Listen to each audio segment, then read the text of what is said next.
Okay, we've already done our Mangalacharana, our obeisance, but we got distracted by other things happening, so I'm starting over, and I will do abbreviated.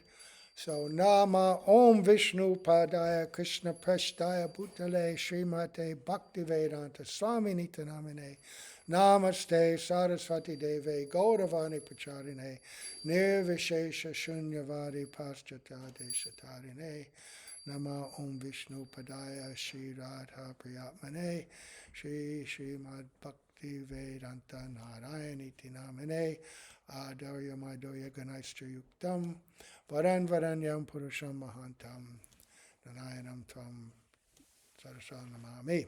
So, I forgot the first line. Sri Krishna Lila Katane Sudaksham Adaya Madhurya Ganashtra Yuktam Varan Varanyam Purusham Mahantam Narayanam Tvam Shirasanamami. Okay, so with that, offering our obeisance to our beloved gurus, we're going to continue hearing the beautiful Sri Gopal Campu by Sri Jiva Goswami Pad.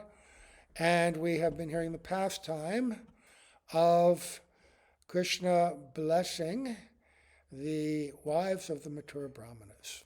Right?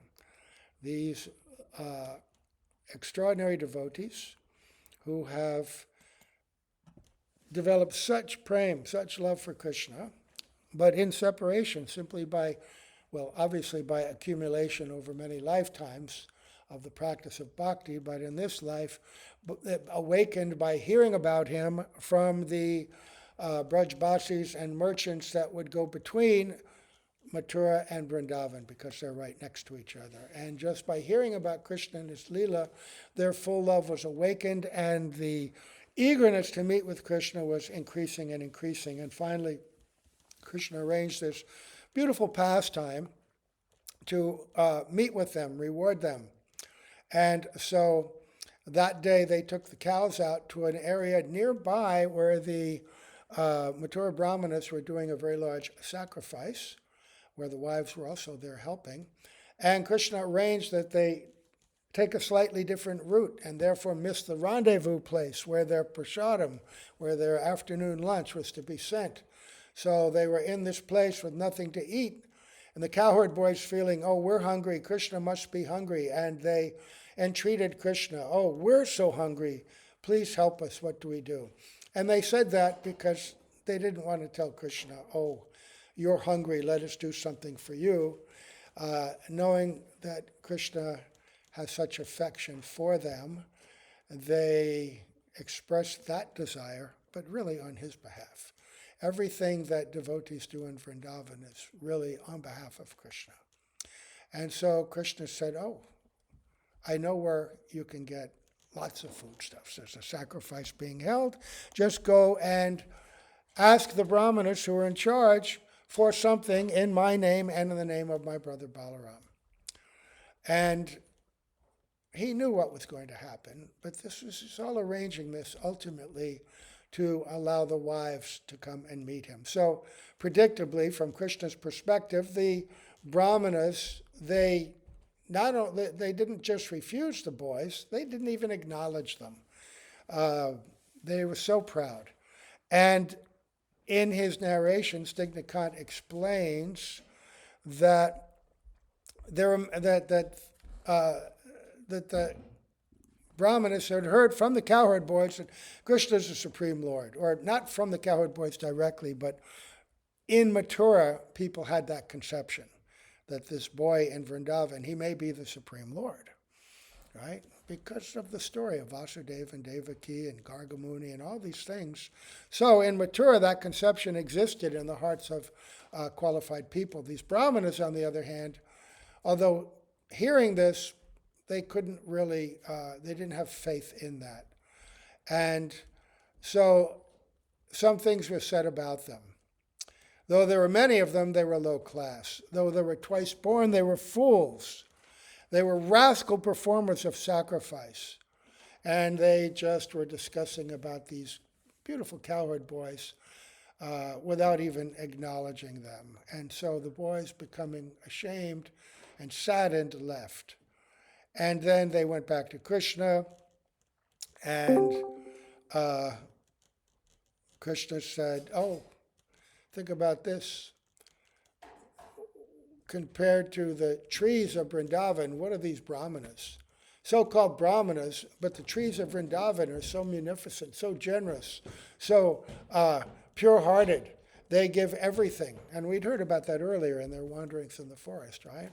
But these Brahmanas are so miserly and so ignorant, they wouldn't give anything, even to qualified boys like you. Right? So, but then, now, the pretext for approaching the wives was created. The Leela is arranging for this magnificent development of love on behalf of the wives of the Brahmanas and within Krishna himself also. He's very eager to taste their love and to taste the food that they have prepared out of love for him. So he's instructed the cowherd boys to go there. And that's where we left off, right? The verse was, eagerly, one surpassing the other, the boys went to the wives' houses and saw the wives. The wives saw them. They understood that the boys were Krishna's representatives. How could they tell that? Because these boys, Krishna's a cowherd boy, these boys are cowherd boys, and these Nitya Siddha devotees, in many ways, they are the equal, not less than Krishna. This is the magnificence of the Swarup Shakti. They can wrestle with Krishna, they can sing with Krishna, and they can equal him in so many ways. They can defeat him sometimes in wrestling. They sing along with him just as beautifully. But Krishna is always the object of their love. And they have all these qualities and talents by the grace of Swarup Shakti in order to have beautiful, loving exchanges with Krishna. Right? So, just seeing these boys immediately invoked thoughts of Krishna. And this is the quality of an Uttam Vaishnav. Even in this world, an Uttam Vaishnav can awaken thoughts of Krishna even in the hearts of materially conditioned people. So what to speak of somebody who has full prema and love when they see these cowherd boys immediately, oh, these are Krishna's friends. They're so wonderful.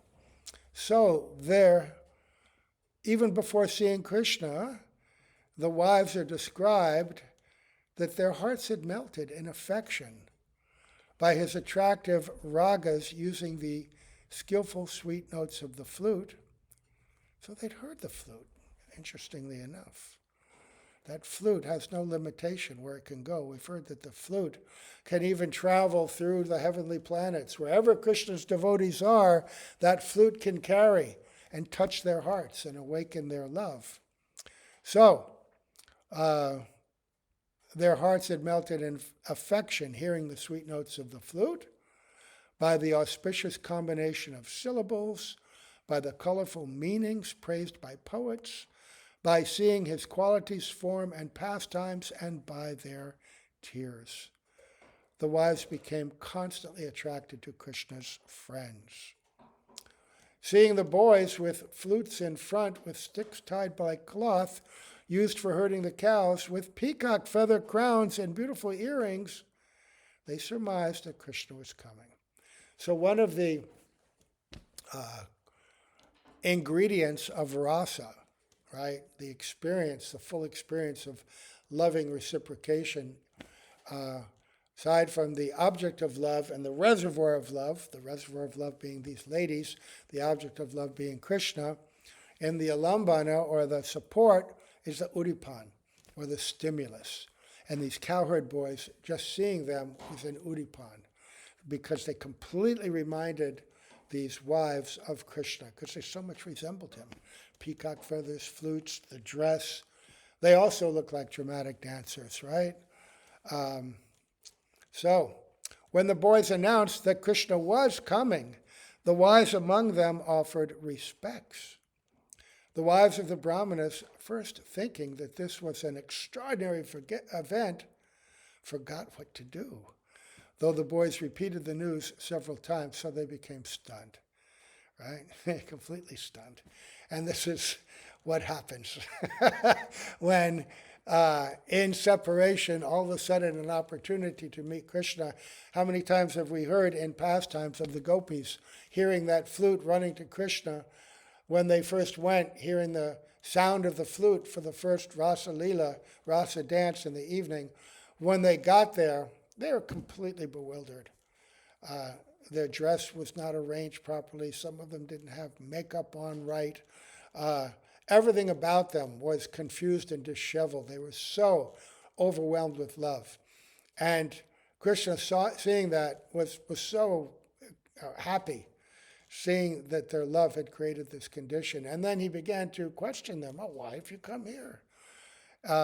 It's dark. It's dangerous. You should be with your husbands.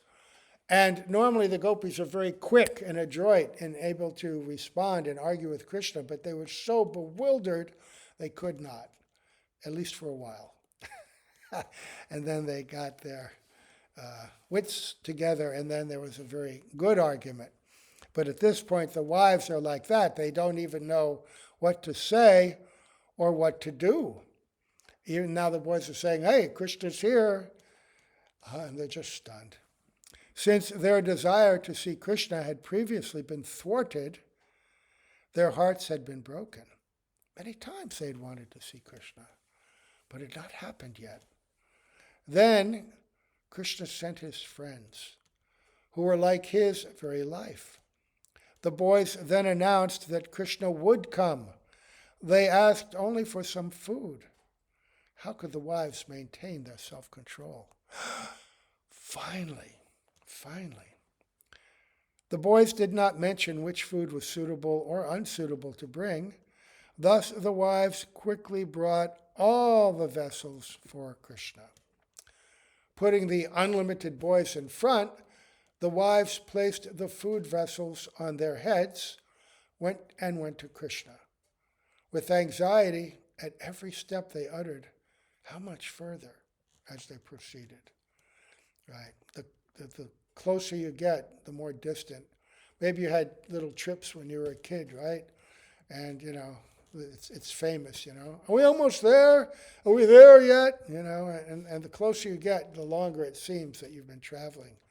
Srila Narayan Maharaj tells a story about an experience in his youth when they went to a somewhat distant village to get a special freshly grown green chickpea. Green chickpeas are very tasty, soft, tender, and sweet. And so with his father, he'd gone and collected a big bag, which he carried very proudly. He's a very strong young man. And he was carrying it to the village, no problem. But the closer they got, the heavier it became.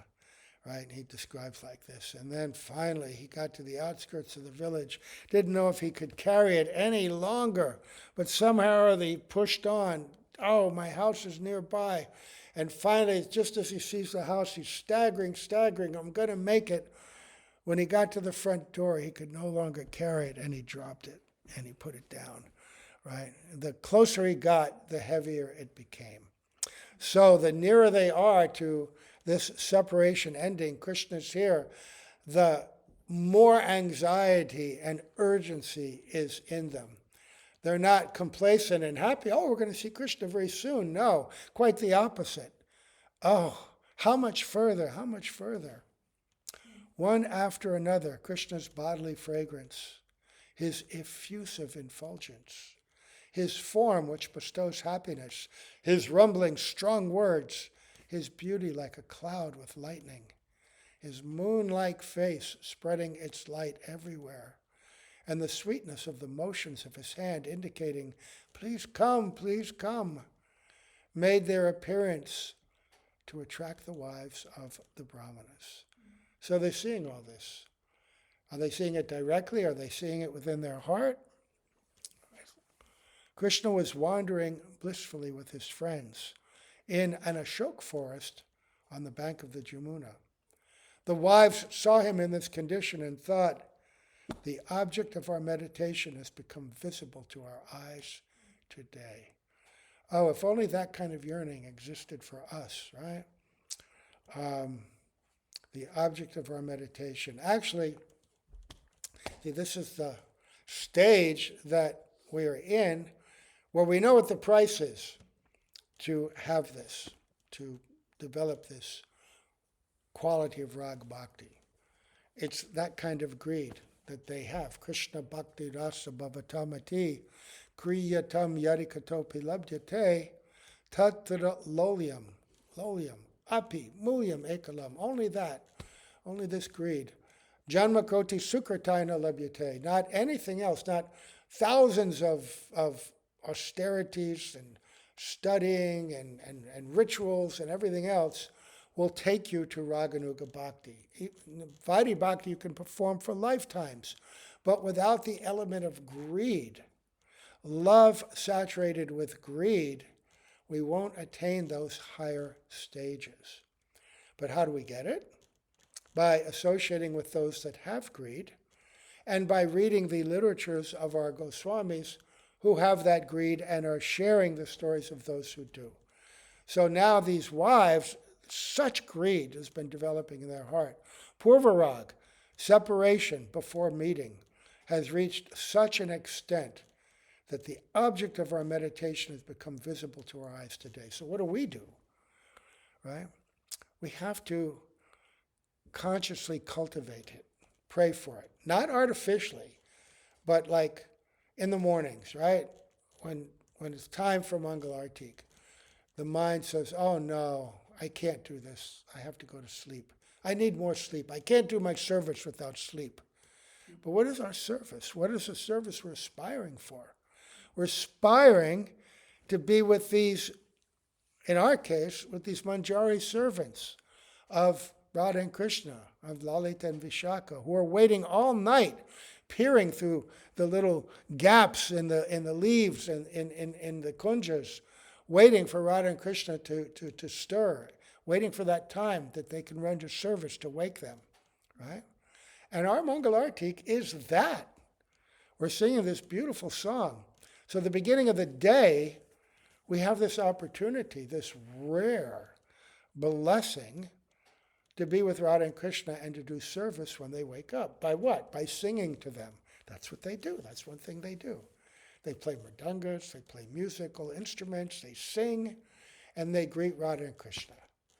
And for us, we do that and we try to cultivate that with love.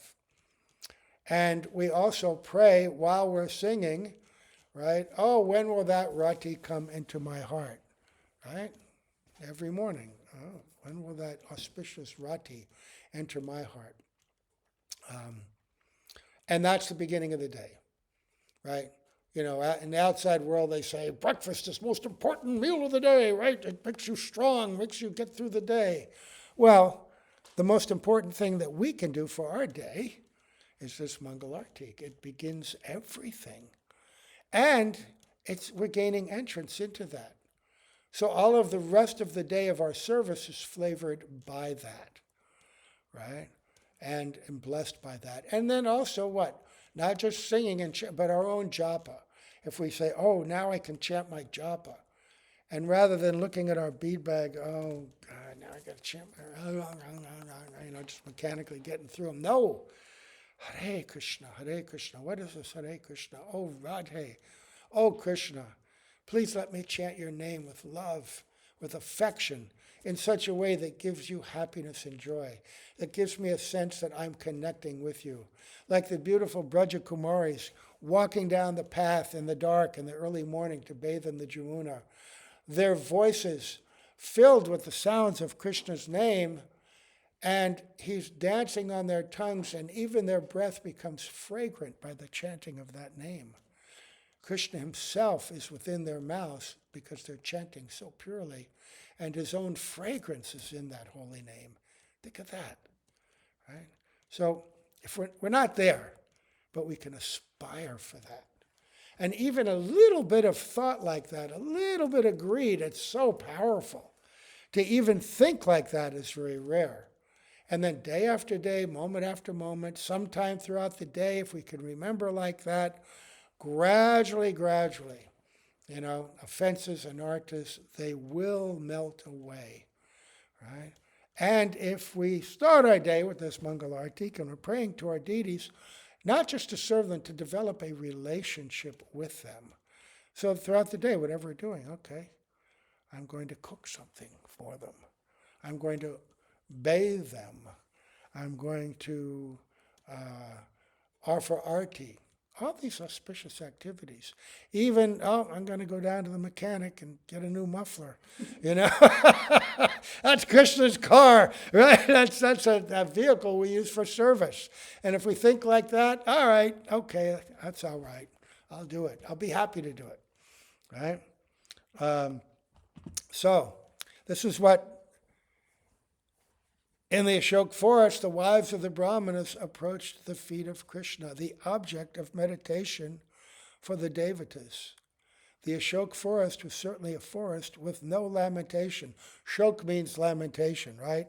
So the tree is Ashok, but it means no lamentation. So the object of their meditation had become visible to their eyes. Now, seeing him, the wives' bodies erupted in goosebumps. Wouldn't that be nice to go to Mangalartik and when the curtains open, goosebumps? You know, you can get something like that. I remember in the Brooklyn Temple on Henry Street. This was a special mercy of Srila Prabhupada, that he infused his disciples with feelings that were beyond our immediate qualification. And so I just remember, and everybody that was in this temple will remember the same thing.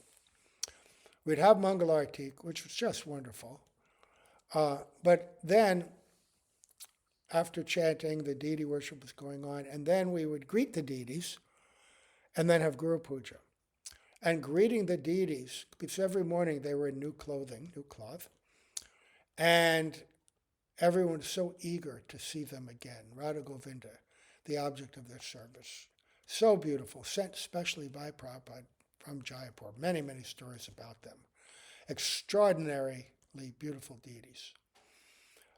And deities, how are they? They're always beautiful. Every deity is beautiful, but they become beautiful more by our eyes enlightened by service, right?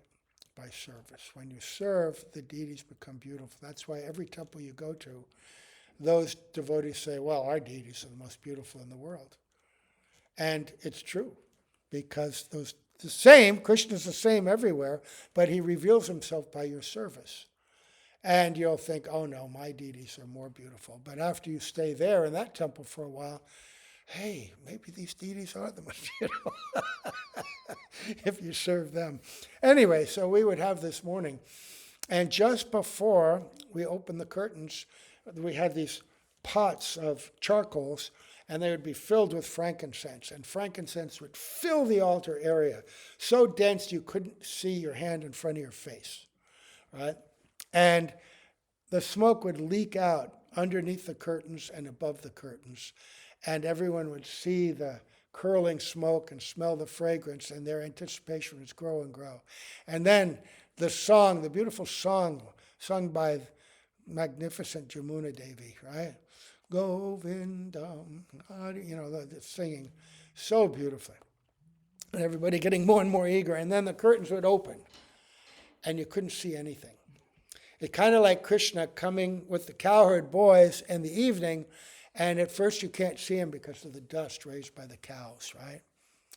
But gradually, they emerge from that dust, and you can see, and this is what Gopakumar saw when he first arrived in Vrindavan. And so, when the curtains opened, it created like a vortex, whoosh, and on two sides of the altar, the smoke would swirl in circles, right? And then be a pujari on each side fanning. And then from the fanning and the curtains opening, then Radha and Govinda would appear through the veil of that fragrant smoke in their new clothes, smiling so beneficently at everybody. Radhika, so sweet and beautiful with her hand raised in benediction. Krishna in his extraordinary threefold form with his flute and his face and his eyes and his smile. And everybody is just overwhelmed every morning. And the eagerness of doing it added to the joy of fulfillment. because when you're eager, it becomes even more exciting, right? So we need to cultivate eagerness. And our eagerness was cultivated because we had to serve so much. There was no gaps. So, the more you serve, the more happy you become, right? The more you serve them. And these ladies, even though they were in a distance, they weren't in Vrindavan, but they were constantly thinking of Krishna, constantly talking about him, constantly remembering him, right? And so that eagerness, Krishna tasted that eagerness, and finally he had to come. So this is our day. Every day we have this opportunity, right? Every single day.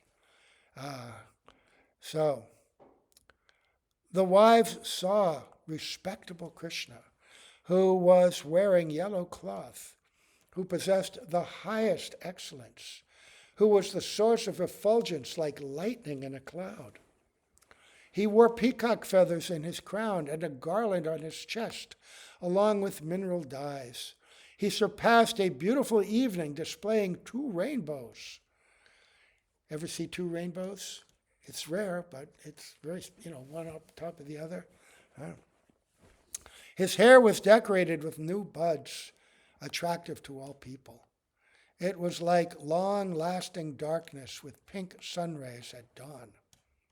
His forehead was bordered with locks of hair. He had lotuses in his ears and had excellent cheeks. Yes, he does have excellent cheeks. When we get to see the deity's opening, pay attention to his cheeks. They're quite excellent. His smiling was like the full moon with 2 stars. Decorated like a dancer, he increased his beauty.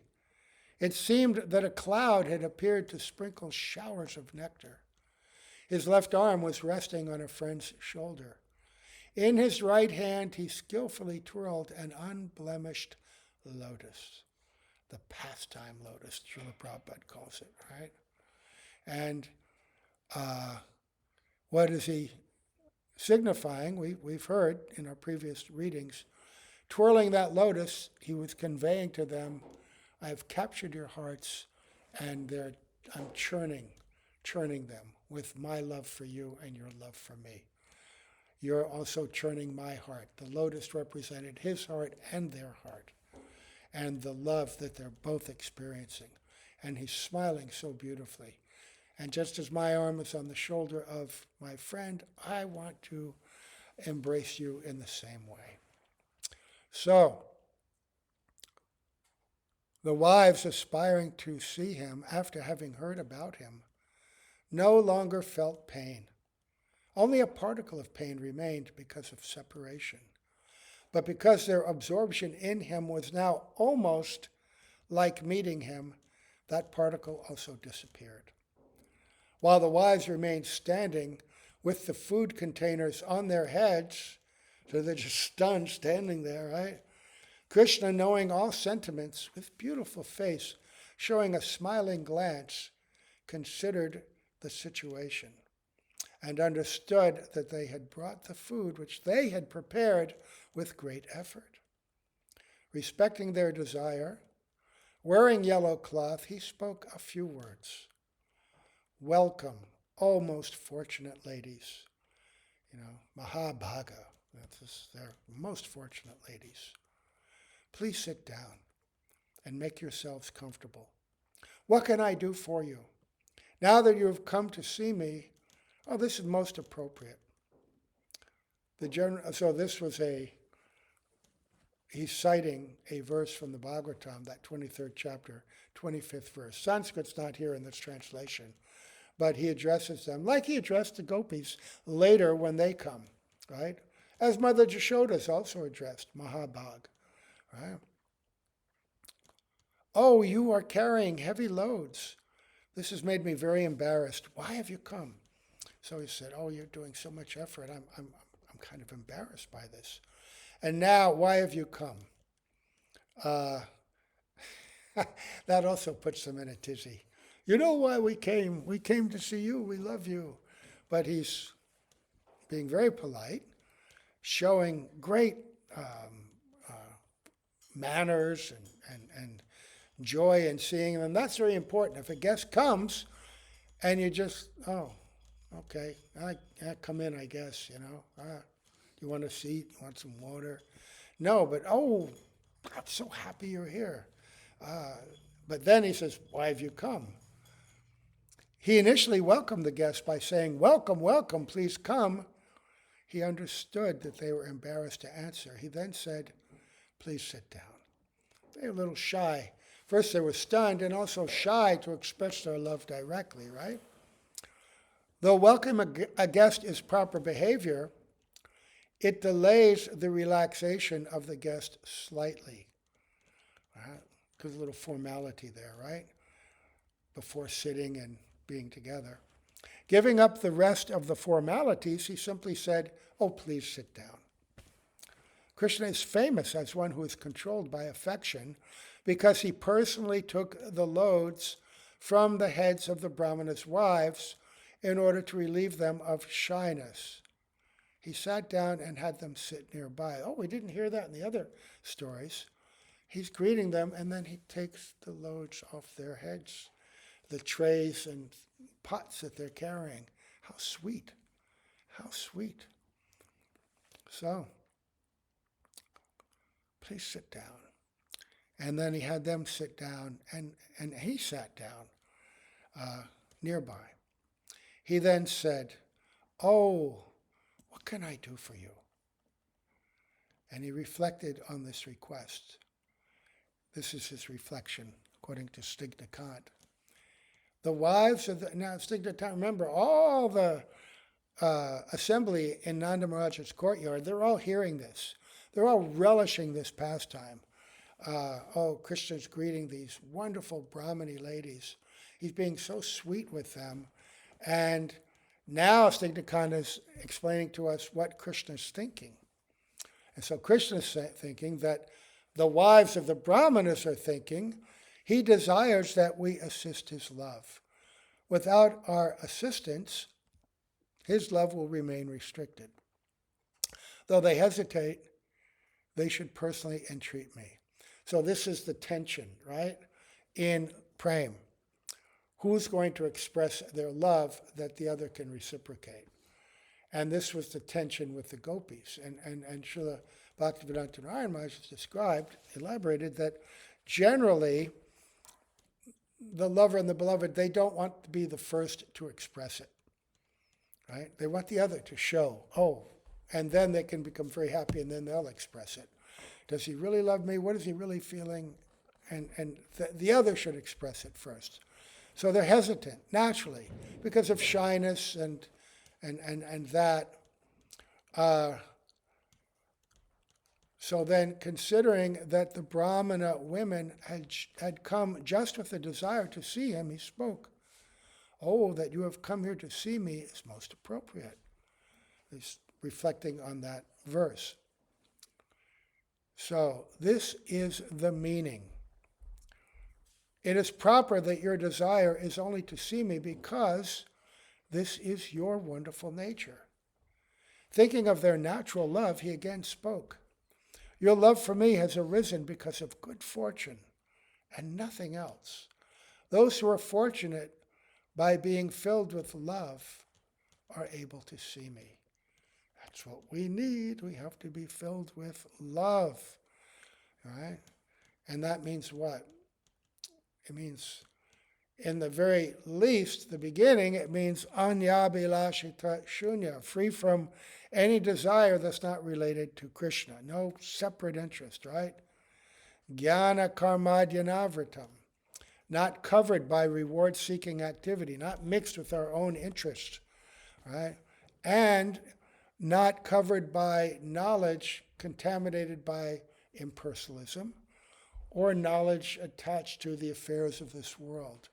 Mundane pleasures, poetry, academic scholarship, things like that. Or being renowned as a very intelligent person.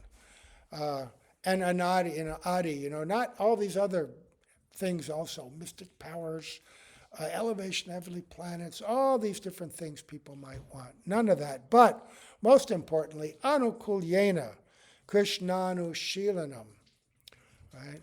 In other words, desire to render service to Krishna with love in the heart, with favorable disposition. Favorable disposition means love in the heart. And expressing that love in the form of service, whether by body or mind or words, unbroken, like a stream of honey coming from a jar, unbroken. Right? This is what he's saying. Those who are filled with love are able to see me. This is what Rupa Goswami says, Anukuyena Krishnanushilanam Bhaktir Uttama. This is topmost love. This gives us the qualification to see Krishna, because he's attracted by love. Can't be controlled by anything else. Only love. He spoke while expressing the good fortune using kaimutyam. I see everywhere in this world that unlimited love arises from a small portion of my love. Living beings love me unconditionally. Any other type of love is materially motivated. And in fact, trying to understand this love helps us understand this material world better, helps us understand the nature of the soul. Right now, love, in the conditioned state, love is still there, but it's misdirected because false ego binds us to the idea of self-love. In other words, we don't understand that love springs from our relationship with God, that God is love. Krishna is love, and we are sparks coming from him, so we have that love also minutely. But that minute love is so powerful when it's released. But in the material condition, it only shows itself in relationship with inanimate objects, inanimate matter, and those who are covered, other jivas covered by inanimate matter. But everything, our capacity to appreciate things like beauty. Matter can't appreciate beauty. Matter has no sense of aesthetics or taste or affection, and yet we see these qualities even in insects and other animals. Animals are attracted to beauty. The sound of a harp or a flute will attract deer to come, right? Animals have affection for their offspring. They have affection for their caretakers. We see that naturally, right? People and their dogs and their cats. Oh, my lovey, who's a good boy. You know? And the dog is, and the cat's purring away, right? And they show affection to their kittens, to their puppies. Where does that spring from? It's not in matter. It springs from life. Wherever there's life, there's love. But it's imperfectly and limitedly expressed, right? When it's limited to matter and things covered by matter, right? But, so he says, living beings love me unconditionally. Any other type of love is materially motivated, right? Vitiated love, degraded, perverted reflection. The quality of love is there. Love itself is a glorious thing, right? What do they say? Love makes the world go round. Every song you ever hear is all about love. She loves you, yeah. It's all about love. Everybody wants love. Now we're hearing about real love. And when we hear this kind of love, this is what we want to aspire for. When we hear these things, we should be thinking in our heart, oh, please. Oh, my beloved Guru. Oh, Sri Nityananda, Sri Chaitanya Mahaprabhu, all of your associates. Oh, Radha and Krishna. Oh, Rupa Manjari, Rati Manjari. I want this. I want to be with you in this way. And when they, just like Krishna, was attracted by that love, was glorifying it, even in the most immature expressions and desire for the higher thing, our gurus are overjoyed to see that. And the more we can cultivate this, the better off we are. So concluding that they had all come to him because of love for him, he refused them and said, O wives of the Brahmanas, my form does not appear at all times and all places, but it appears eternally for you. That is the way in which you can be close to me. Quickly go to your houses with sons and husbands. I will be happy if you do that, for I desire propriety at all times. What? They just got there, they're overjoyed, and he's telling them to go home. And he's giving a reason.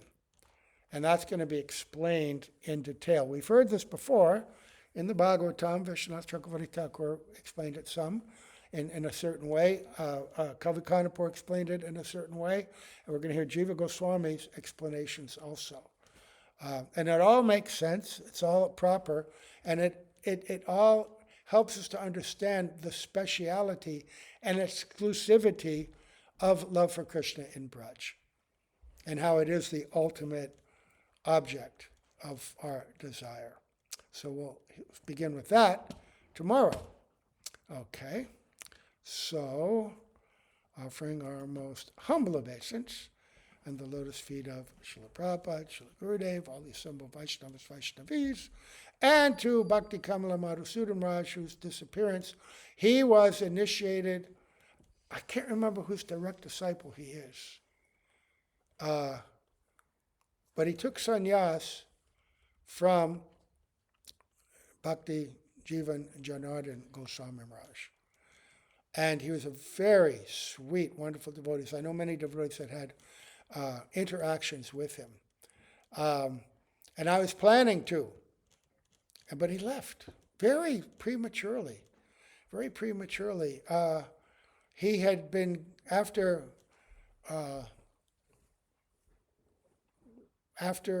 was he a disciple of Bhakti Vaibhav Puri? Anyway, he was the leader of the institution after the disappearance of his Guru Maharaj, but then he left this world very, very quickly. Very quickly.